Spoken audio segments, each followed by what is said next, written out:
so the actual mission is to kill all the bombers. Like this is a 1-on-4, 4 bad guys versus me. So that's something that you'll definitely factor into. You'll have a minimum range for weapons and then a maximum range, just like kind of anything. Not sure how good the computer is, but let's see, flying through clouds is going to, and flew right into the water. Hey Gamology, I'm David Gregor. I'm a naval aviator and I fly the F-35C Lightning II. We saw in the last episode that the difficulty increased on the third and fourth mission. Let's see how I do in subsequent missions. So here's some flankers that are launching. Former Soviet Union Russian aircraft. Looks like a A4 as well. Not really the type of aircraft you would see normally paired together. All right, so I don't think we see anybody yet on their radar or their data link, but actually there we go.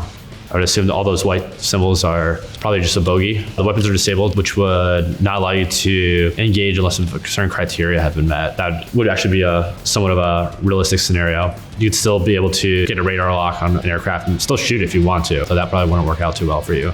So it looks like we're tying in now kind of to the story. It looks like they're attacking that fake base. Now they're wasting their resources, their aircraft, where they could be attacking like a real target, and they're actually wasting bombs, which are a finite resource. All right, so it looks like I can finally engage some aircraft. Let's see how this goes. Right now, it looks like they're flying a mix of Su-33s, which is a kind of a carrier-based flanker model, and a MiG-29, which is the flanker's a little bit newer an aircraft. In an ideal world, you would target the aircraft that are the bigger threat.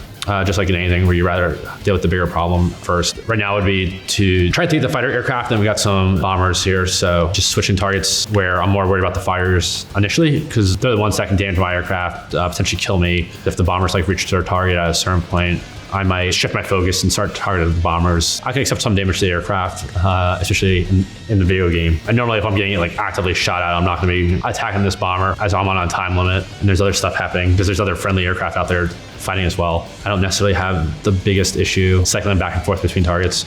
So that was a overshoot, which just means I overshot his flight path, which wouldn't be the greatest thing, especially as I flew out in front of him. He could now potentially shoot me either with the gun or with the missile.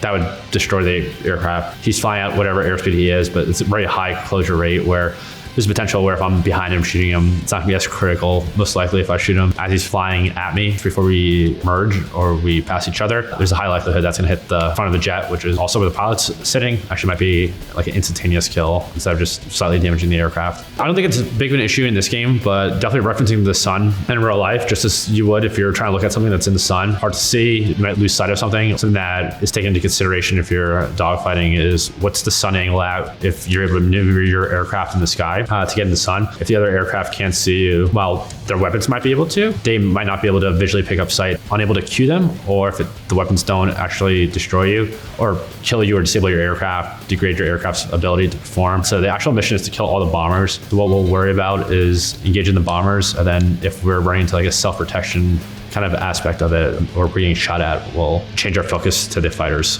All right, so it looks like the bombers are actually highlighted in red. So let's kind of disregard these guys over here. If I'm reading this right, the white guys are fighter aircraft. So let's just go after the bombers. At least on the map, I don't see any bombers. Seems like there's some more. Let's take care of this guy, and then we'll go back. That white triangle might be following us, but I'm not too worried about that. Especially, let's see, MiG-21s, MiG-29. I would engage this guy first. We got one bomber left over here.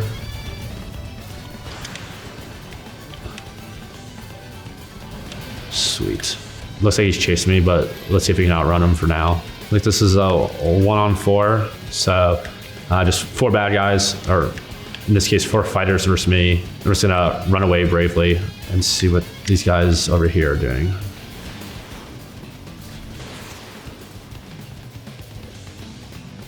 Sweet. Not sure how good the computer is, but let's see, flying through clouds is going to, and flew right into the water. So that's also not good. There's one bomber at like my 4 o'clock, so let's make a turn. Yep, there he is. Some separation, let's see if that's gonna kill him. Sweet. So definitely in real life, you might have a couple hits with the gun and it doesn't kill the aircraft. Thankfully in this game, you have a lot more bullets than we do. Sweet, those bombers are taken care of. I have a ton of aircraft around me right now. It's like no health. Yeah, There we go. Ugh.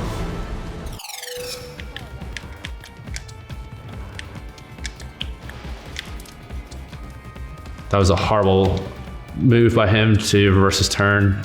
He essentially just flew right into my missiles that keep missing him. Okay, good. All right, I'm not too worried about the MiG-21. That's, again, an older generation of aircraft. Let's go after the bombers before they become an issue, and then we can worry about the fighter aircraft over here.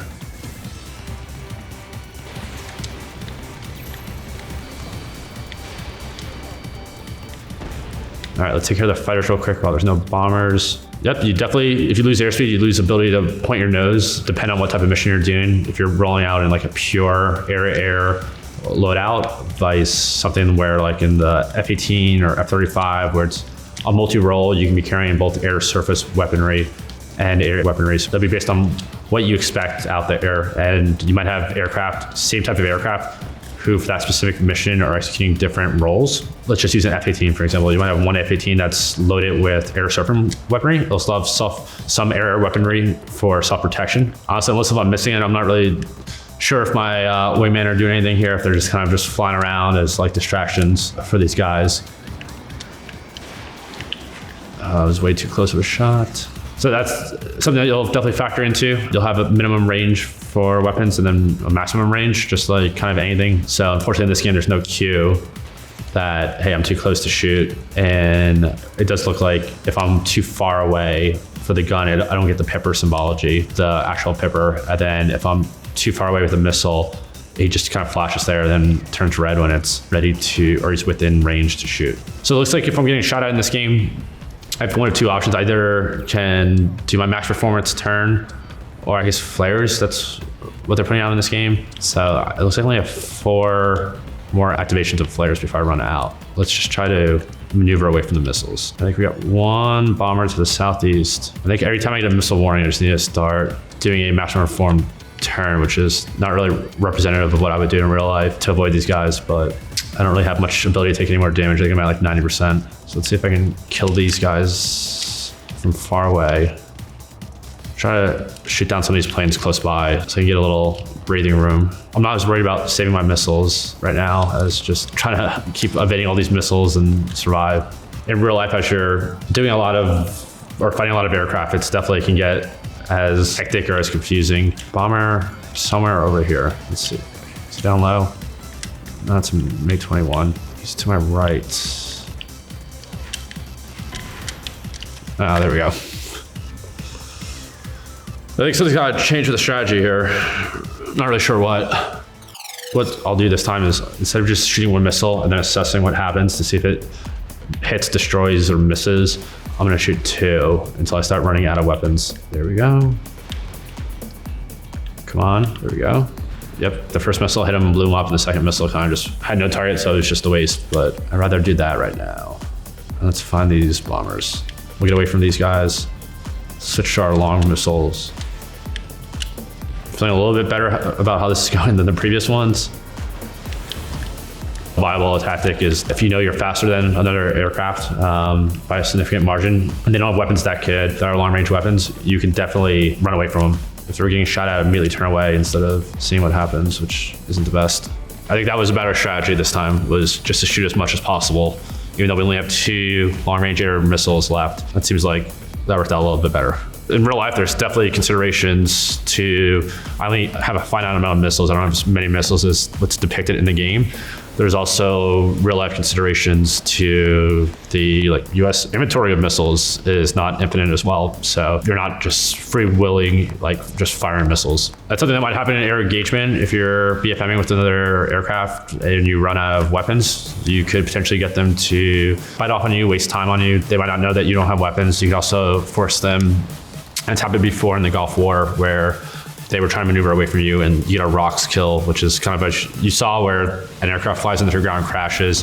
That'll still be contributed to you as an air kill, even though you didn't physically shoot a missile. They were engaged with you, and due to whatever reason, they either lost situational awareness or they were trying to execute a defensive maneuver. They crashed into their ground. Come on, there's a stall, making an issue where I can't keep tracking my nose upwards to get a radar lock. And let's take out that. I don't know if I need to take these out or let's see. I'm not so worried about the Apache again, just the attack helicopter. Not really sure if he would continue his takeoff after 2 missiles hit his aircraft, but it's probably better to be in the air than on the ground. You're more of a sit and duck at that point, less maneuverable. All right, so it looks like the missiles can be used against either air, ground, or air targets, while these long-range missiles are only against air targets. MiG-21s and F4s, some older planes. Some quick points by killing these guys. So in an ideal world here, I'd be prioritizing the F-16s over F4s, and then any of the surface air missile sites. Well, guys, that was certainly more difficult than the previous missions. I think changing my strategy up a little bit, not to be as realistic and shoot more missiles, definitely worked out a little bit better. If you want to see more videos like this, you can visit Gamology on Facebook or YouTube. You can also follow me on Instagram at DMGREGR. Thanks, guys. See you in the next episode. Is it unknown skies or skies unknown? Well, that was certainly more difficult than the previous episodes. Let's see how the next episode, I think something's got to change with the strategy here. Not really sure what. Yeah, there we go. Ugh.